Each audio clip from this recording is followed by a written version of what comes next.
Hi guys, இந்த வீடியோல என்ன பார்க்க போறீங்கன்னா நூடுல்ஸை வச்சு 7 ரெசிபி வந்து புதுசா ட்ரை பண்ணியிருந்தேன். அதுல வந்து 6 சூப்பரா வந்துருந்துச்சு, 1 மட்டும் சொதப்பிடுச்சு. அந்த 7 ரெசிபியுமே இந்த வீடியோல ஷேர் பண்ணியிருக்கேன்.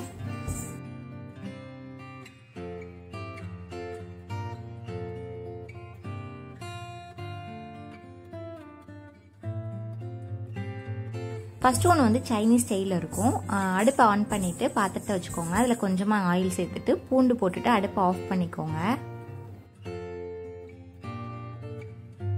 அடுப்பை ஆஃப் பண்ணதுக்கப்புறம் தான் நம்ம மசாலா சேர்த்துக்கணும். 1/2 ஸ்பூன் அளவுக்கு சில்லி பவுட்ரு. இதில் வந்து மசாலா மேஜிக் பவுட்ரு சேர்த்துருக்கேன். நான் வந்து யுபி நூடுல்ஸில் வந்து பண்ணியிருந்தனால அந்த மசாலா ஆட் பண்ணலை. நீங்கள் வந்து மேகி பண்ணியிருந்தீங்கன்னா அந்த மசாலா ஆட் பண்ணிக்கலாம்.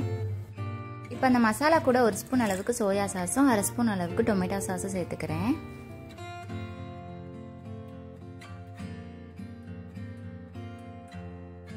நூடுல்ஸை தனியாக வேக வச்சு எடுத்துக்கோங்க. வெந்ததுக்கப்புறம் தண்ணியை வடிகட்டிட்டு நம்ம ரெடி பண்ணி வச்சிருந்த மசாலா கூட போட்டு மிக்ஸ் பண்ணிக்கலாம்.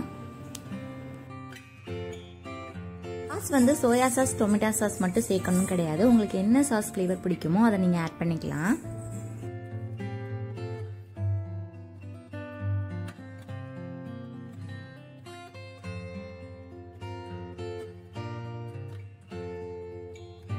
சைனீஸ் ஸ்டைலில் நூடுல்ஸ் ரெடி. இதுக்கு மேலே ஆஃப் ஆயில் வச்சு சாப்பிட்டா நல்லாயிருக்கும். அதனால ஒரு ஆஃப் ஆயில் ரெடி பண்ணி எடுத்துக்கிறேன்.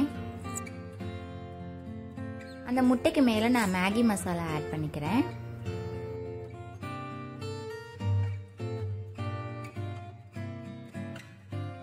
உங்களுக்கு ஆஃப் பாயில் கூட வச்சு சாப்பிட பிடிக்காட்டி ஆம்லேட் மாதிரி ரெடி பண்ணி கூட சாப்பிடலாம். டேஸ்ட் சூப்பராக இருக்கும்.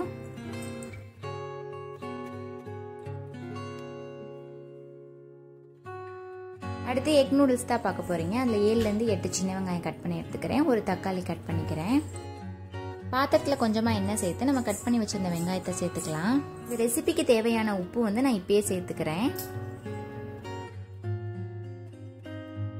வெங்காயம் வதங்கினோன்னா நம்ம தக்காளி சேர்த்துக்கலாம்.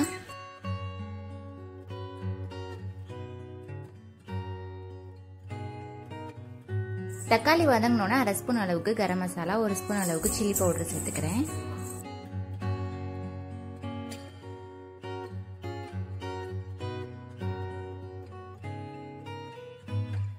மசாலோட பச்சை வாசனை போனதுக்கு அப்புறம் நூடுல்ஸ் வேகிற அளவுக்கு நம்ம தண்ணி சேர்த்துக்கலாம்.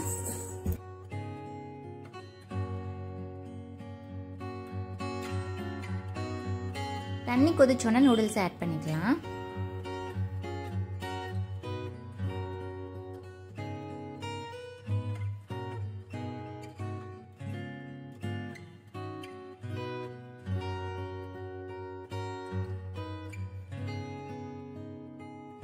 தண்ணி எல்லாம் வற்றினதுக்கு அப்புறம் நூடுல்ஸை ஓரமாக ஒதுக்கிக்கோங்க. இப்போ பாத்திரத்தில் எண்ணெய் ஊற்றி நம்ம முட்டையை உடச்சி ஊற்றிக்கலாம்.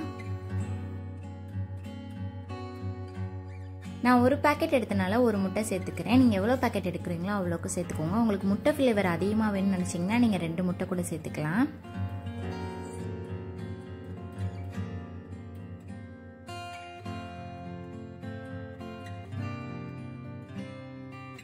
ஃபர்ஸ்ட் முட்டையை மட்டும் தனியாக நல்லா மிக்ஸ் பண்ணிக்கோங்க. கொஞ்சம் வெந்து வந்ததுக்கப்புறம் நம்ம நூடுல்ஸ் கூட சேர்த்து மிக்ஸ் பண்ணிக்கலாம்.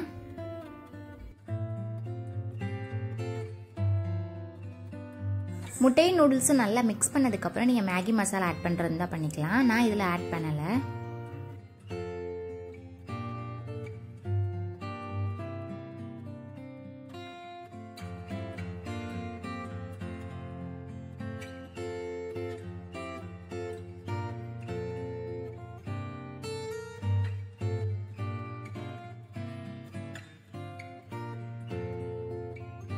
தான் எக் நூடுல்ஸ் ரெடி.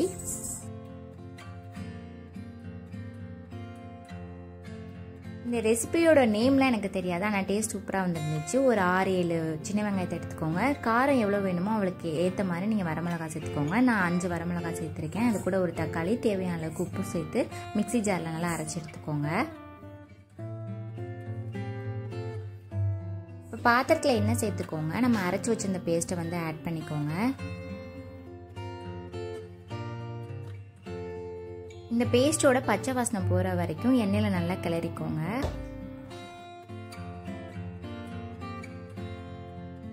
பச்சை வாசனைலாம் போனதுக்கப்புறம் இது கூட நூடுல்ஸ் வேகிற அளவுக்கு தண்ணி ஊற்றிக்கோங்க.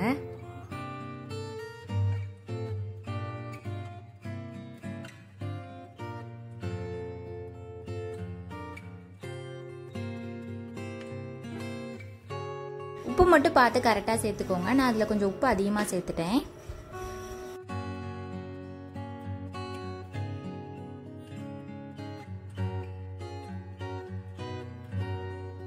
தண்ணி எல்லாம் வற்றினதுக்கப்புறம் கடைசியாக மேஜிக் மசாலா போட்டு மிக்ஸ் பண்ணிக்கிறேன். இதோட டேஸ்ட் வந்து நிஜமாவே சூப்பராக வந்துருந்துச்சு. உப்பு மட்டும் நான் கரெக்டாக போட்டிருந்தேன்னா ரொம்ப நல்லா இருந்திருக்கும். உங்களுக்கு நூடுல்ஸ் வந்து நல்ல காரமாக க்ரீமியாக சாப்பிடணும்னு நினச்சிங்கன்னா இந்த நூடுல்ஸ் நீங்கள் ட்ரை பண்ணலாம். அடுத்த ரெசிபிக்கு வந்து நம்ம பேஸ்ட் ரெடி பண்ணணும். மிக்ஸி ஜாரில் 6 சின்ன வெங்காயம், ஒரு கைப்பிடி அளவுக்கு கொத்தமல்லி, 4 பச்சை மிளகாய், கொஞ்சமாக உப்பு போட்டு அரைச்சி எடுத்துக்கோங்க. இப்போ பாத்திரத்தில் எண்ணெய் சேர்த்து நம்ம அரைச்சி வச்சிருந்த பேஸ்ட்டை வந்து இது கூட ஆட் பண்ணிக்கோங்க.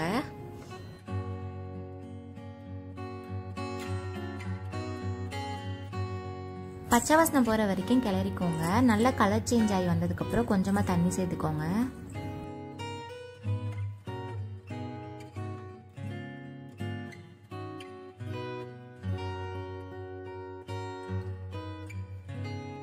இப்போ இந்த பேஸ்ட் கூட நான் மேகி மசாலா போட்டு நல்லா கொதிக்க விட்டுக்கிறேன். தண்ணி நல்லா கொதிச்சு வந்ததுக்கப்புறம் நம்ம நூடுல்ஸ் இது கூட சேர்த்துக்கலாம்.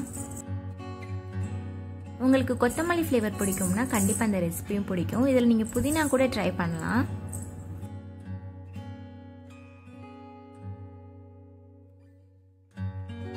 எல்லாமே ஃபர்ஸ்ட் டைம் பண்ணுறதுனால கொஞ்சமாக தான் பண்ணியிருந்தேன். ஆனால் இதோட டேஸ்ட் வந்து சூப்பராக இருந்துச்சு. அதுக்கப்புறம் தனியாக இந்த ரெசிபி நான் இன்னொரு நாள் ட்ரை பண்ணியிருந்தேன்.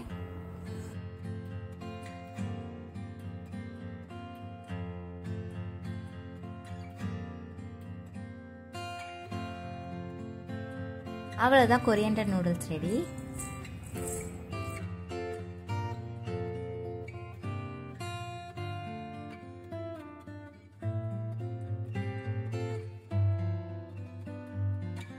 இந்த ரெசிபி வந்து மோஸ்ட்லி எல்லாருக்கும் தெரிஞ்சிருக்கும். வெஜ்ஜி நூடுல்ஸ் தான். பாத்திரத்தில் கொஞ்சமாக எண்ணெய் சேர்த்துக்கோங்க. இப்போ இது கூட கொஞ்சமாக சின்ன வெங்காயம் சேர்த்துக்கிறேன். வெங்காயம் வதங்கினோன்னா ஒரு தக்காளி சேர்த்துக்கலாம்.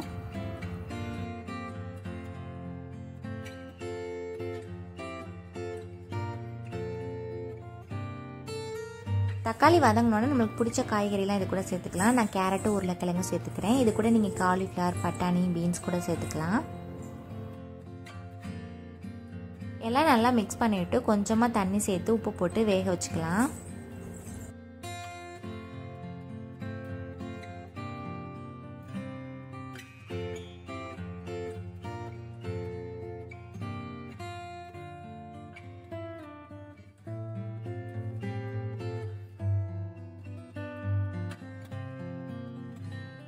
காய் ஓரளவுக்கு வெந்ததுக்கப்புறம் நம்ம மசாலா சேர்த்துக்கலாம். 1 ஸ்பூன் அளவுக்கு சில்லி பவுடரு, 1/2 ஸ்பூன் அளவுக்கு கரம் மசாலா, அப்புறம் மேகி மசாலாவும் சேர்த்துக்கிறேன்.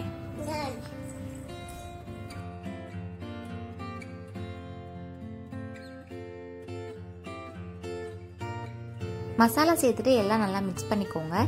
இந்த ஸ்டேஜில் நீங்கள் நூடுல்ஸை வேக வச்சு அப்புறம் இதை கூட சேர்த்துக்கலாம். அப்படி இல்லாட்டி இதுலேயே தண்ணி ஊற்றி நீங்கள் நூடுல்ஸை வேக வச்சுக்கலாம்.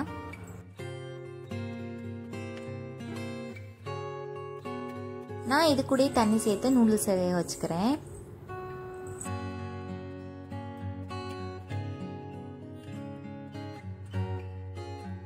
நல்லா தண்ணி வத்தி வர அளவுக்கு மிக்ஸ் பண்ணிக்கலாம்.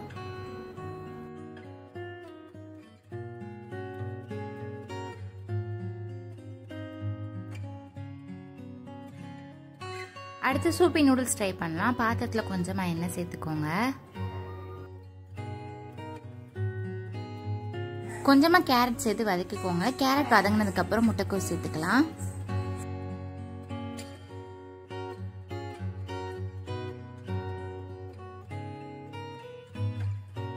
கொஞ்சமாக உப்பு சேர்த்து 2 நிமிஷத்துக்கு வதக்கிக்கோங்க. இப்போ நூடுல்ஸ் இது கூட ஆட் பண்ணிக்கலாம்.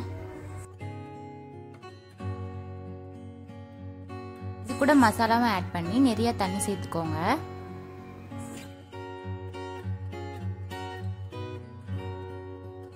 தண்ணி நல்லா கொதிச்சு நூடுல்ஸ் வெந்ததுக்கு அப்புறம் இதுல கொஞ்சமா பெப்பர் பவுடரும் கொத்தமல்லி தூவிக்கலாம்.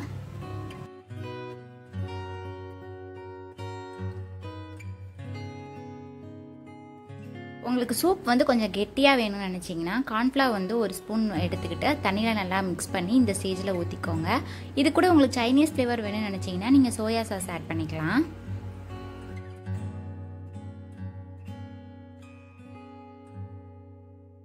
ஒரு ரெசிபி வந்து சொதப்பிடுச்சு அப்படின்னு சொல்லியிருந்தேன்ல, அது இந்த ரெசிபி தான். இது வந்து ரொம்ப ட்ரையாக இருந்துச்சு. ஆயில் சேர்த்து அதில் மசாலா போட்டு நம்ம வேக வச்சுருந்த நூடுல்ஸை வந்து இது கூட போட்டு மிக்ஸ் பண்ணி சாப்பிட்டு பார்த்தேன். இது சாப்பிடவே முடியல, அந்த அளவுக்கு ட்ரையாக இருந்துச்சு. மேபி வேறு மாதிரி ட்ரை பண்ணியிருந்தா நல்லா இருந்திருக்குமோ என்னமோ.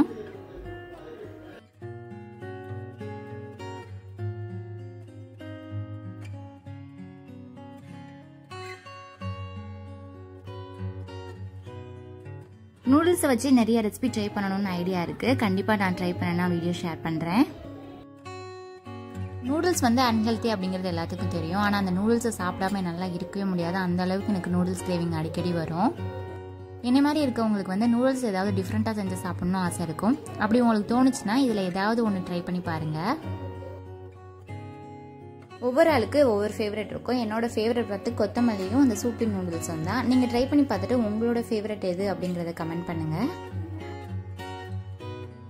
என் வீடியோ உங்களுக்கு பிடிச்சிருந்துச்சுன்னா லைக் பண்ணுங்கள். Makeup, cooking, vlog, weight loss இந்த மாதிரி வீடியோஸ்க்கு என் சேனலை சப்ஸ்கிரைப் பண்ணி வச்சுக்கோங்க. இனி நெக்ஸ்ட் ஒரு வீடியோவில் பார்க்கலாம்.